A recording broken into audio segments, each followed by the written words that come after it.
नमस्कार दोस्तों, मैं हूँ मनविंदर। एमबीएन नेटवर्क पे आप सभी लोगों का बहुत स्वागत है। पूरा भारत इस समय राममय है। पूरा भारत नहीं, दुनिया का हर वो शहर राममय है जहाँ सनातनी रह रहे हैं। हर जगह राम मंदिर प्राण प्रतिष्ठा के दिन के लिए ठीक वैसी ही तैयारियां हो रही है जैसे विजयदशमी के दिन राम के आगमन पर होती है। लेकिन लेकिन अपने ही देश में कुछ ऐसे लोग हैं जिनके पेट में बहुत दर्द हो रहा है। रह करके उन्हें दौरे उठ रहे हैं कि राम मंदिर तो बन गया, बड़े ही आराम से बन गया, राम को तो अपना स्थान मिल गया। अब इस जमात के लोग बहाने खोज रहे हैं कि कैसे ना कैसे करके राम मंदिर आयोजन में पलीते लगाएं। ये उनके कुप्रयास हैं पलीते लगाने के। लेकिन जो लोग पलीते लगा रहे हैं ना, राम जी उन्हें ही पलीते लगा रहे हैं। तो मैं बात कर रही थी पलीते लगाने की। अब शिवसेना के उद्धव ठाकरे गुट के नेता और सांसद संजय राउत ने एक ऐसा दावा कर दिया है, माय गॉड! उनकी बुद्धि पे तरस आ रहा है। राउत ने ये दावा किया है कि रामलला का मंदिर मूल स्थान जो है, वो वो नहीं है जहाँ पर मंदिर बनाया जा रहा है, बल्कि वो है उस स्थान जो 4 किलोमीटर दूर है। वहीं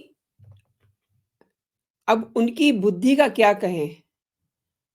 अरे मतलब क्या हो तुम भाई संजय राउत? क्या कह रहे हो? ज़रा जो कह रहे हो उसका प्रमाण तो दिखाओ। वैसे भी हवा में मीडिया से बातें कर रहे हो। अच्छा, जानिए कि वो क्या कह रहे हैं। संजय राउत ने कहा है कि बीजेपी जिस जगह पे राम मंदिर बनवा रही है ना, वो मंदिर का मूल स्थान नहीं है। What A rubbish thing he is saying. मंदिर वहां से 3-4 किलोमीटर दूर बनवाया जा रहा है। और उन्होंने ये भी कहा कि भाजपा वाले कहते थे कि रामलला हम आएँगे और मंदिर वहीं बनाएँगे, लेकिन मंदिर तो वहाँ बना ही नहीं। राउत कह रहे हैं कि मूल स्थान से दूर कोई भी राम मंदिर बनवा सकता था। अरे पहली बात तो ये है कि आप बनवा सकते थे, मुंबई में बैठे हुए थे, क्या कर रहे थे? आपने क्यों नहीं बनवाया? अब देखिए कुतर्क उनके देखिए।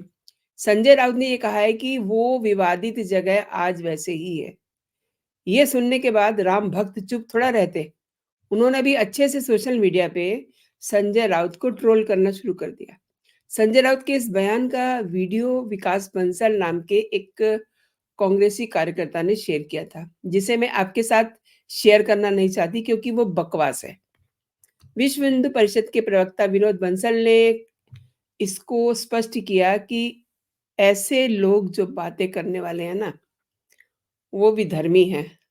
रियली ऐसे लोगों को धर्म से कोई मतलब नहीं है और ये लोग मानसिक दिवालियेपन के शिकार हो गए हैं। उन्होंने ये भी कहा कि इस तरीके के आरोप लगाने वाले लोग, इनको पागलखाने लेके जाना चाहिए। पूज्य संतों, श्रेष्ठ लोगों और वरिष्ठ लोगों ने इस स्थान को तय किया था। अगर किसी व्यक्ति को संदेह है इस स्थान को लेकर के, तो वो किसी भी राजनीतिक व्यक्ति हों, कोई भी हों, संतों की शरण में जाएँ, उनसे बात करें। और ये जो संजय राउत का दावा था, उन्होंने पूरी तरह से खारिज कर दिया। अब असलियत क्या है, ये भी जान लीजिए। दरअसल दोस्तों, संजय राउत भ्रम फैलाने की कोशिश कर रहे हैं। प्रधानमंत्री नरेंद्र मोदी ने, आप सभी को पता है, 5 अगस्त 2020 को भव्य राम मंदिर की आधारशिला रखी थी और मंत्रोच्चारण के बीच इस अनुष्ठान को पूरा किया था। ये वही जगह है जहाँ भगवान राम का मंदिर हमेशा से हुआ करता था और प्रधानमंत्री नरेंद्र मोदी ने उसी जगह पर राम मंदिर की आधारशिला रखी थी जहां पर भगवान राम दशकों से टेंट में रहते आ रहे थे। आप दोस्तों अंडरलाइन कीजिए, बिल्कुल वही जगह है जहां पर श्री राम टेंट में रहते थे। ये कहते हुए भी मन भर आता है। लेकिन ऐसे संजय राउत जैसे दिमाग से पैदल लोग, इनको कुछ भी कहने से डर नहीं लगता। ये वही जगह है जिसे कारसेवकों ने बाबरी ढांचे को ढहा करके समतल कर दिया था, फिर एक चबूतरा बना था, इसी चबूतरे पे रामलला को रखा गया था। प्रधानमंत्री नरेंद्र मोदी ने भी कहा था कि बरसों से टाट और टेंट के नीचे रह रहे हमारे रामलला के लिए अब एक भव्य मंदिर का निर्माण होने जा रहा है।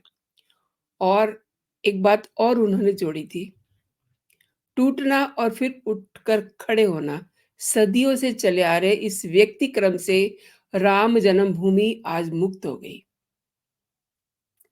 राउत के सवाल के बाद अब आप ये सोच रहे होंगे ना कि अगर ये वही जगह है तो फिर राम भगवान कहाँ है? आपका सवाल बिल्कुल जायज है, क्योंकि उस जगह तो निर्माण कार्य चल रहा है। तो इसका जवाब ये है, आप इसको इस तरीके से समझिए कि जब हम घर बनाते हैं तो घर का जो कीमती सामान होता है उसे कहीं रखा जाता है कि नहीं? इसी तरीके से समझिए कि श्री राम लला से अधिक मूल्यवान और क्या हो सकता है। उनको अलग जगह पे रखा गया है। दरअसल भगवान राम की जन्मभूमि भव्य मंदिर के निर्माण कार्य शुरू होने से पूर्व ही उत्तर प्रदेश के मुख्यमंत्री योगी आदित्यनाथ ने भगवान राम को अस्थायी मंदिर में शिफ्ट करा दिया था। ये कार्य कोई ऐसे चोरी छिपे नहीं हुआ था, बाकायदा सबको बता करके हुआ था। ऑफिशियली इसको डिक्लेयर किया गया था। और संजय राउत क्या बात कर रहे हैं? योगी आदित्यनाथ ने 25 मार्च 2020 को तड़के इस कार्य को संपन्न कराया था। और इसके बाद उन्होंने सोशल मीडिया पर ट्वीट भी किया था कि भव्य राम मंदिर के निर्माण का पहला चरण आज संपन्न हुआ। मर्यादा पुरुषोत्तम प्रभु श्री राम त्रिपाल से नए आसन पर विराजमान। मानस भवन के पास एक अस्थायी ढांचे में रामलला की मूर्ति को स्थानांतरित किया। भव्य मंदिर के निर्माण हेतु 11 लाख का चेक पेड किया। ये उनका एग्जैक्टली ट्वीट था।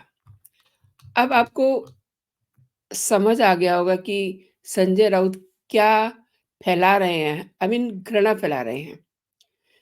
और जो काम देश के प्रधानमंत्री नरेंद्र मोदी करते हैं वो इन सबों को, जितने भी विपक्षी हैं, सबों को गलत लगता है। And I am sorry to say कि इनका काम घृणा फैलाना है, तो ये फैलाते रहें। पता नहीं कैसे सनातनी हैं, आई मीन टू से कि कैसे हिंदू हैं, इन्हें श्री राम पर बोलने से पहले जरा भी भय नहीं लगता कि क्या बोल रहे हैं। कुछ तो समझ के बोले।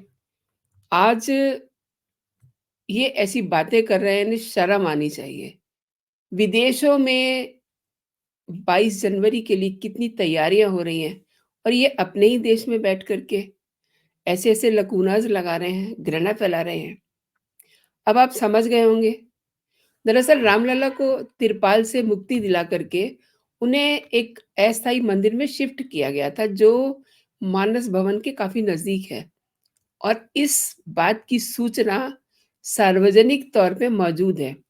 ऐसे में संजय राउत का ये बयान न सिर्फ उनके मेंटल लेवल को बताता है कि वो दिमाग से कितने पैदल हैं, कितने दिवालिये हैं, बल्कि ये भी बताता है कि विपक्ष के नेता किस तरीके से जनता में भ्रम और घृणा फैलाने का काम कर रहे हैं इस समय, जब पूरा देश, मतलब घर घर में 22 जनवरी की तैयारी हो रही है।